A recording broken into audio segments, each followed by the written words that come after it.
집에 가던 여성을 무차별 폭행한 이른바 부산 돌려차기 사건의 가해자에게 항소심 재판부가 징역 20년을 선고했습니다. 가해자는 재판부에 여러 차례 반성문을 제출해온 걸로 확인됐는데 전처를 호소하면서 뻔뻔한 태도를 내비쳤습니다. 부산 돌려차기 사건 재판 과정에서 피해자를 가장 힘들게 했던 건 가해 남성 A씨의 태도였습니다.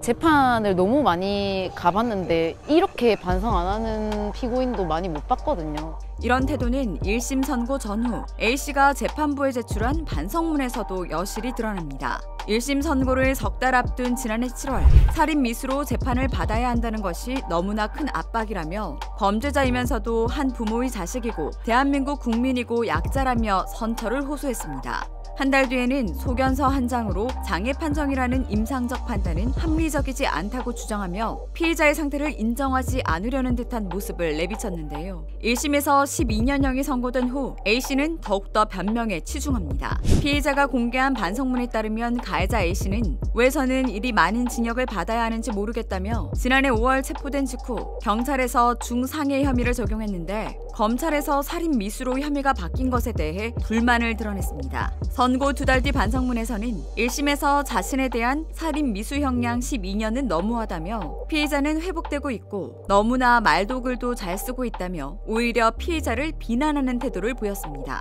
A씨는 또 자신과 비슷하게 사람을 폭행해 각각 2년과 2년 6개월을 받은 판례를 모아 제출하기도 했습니다.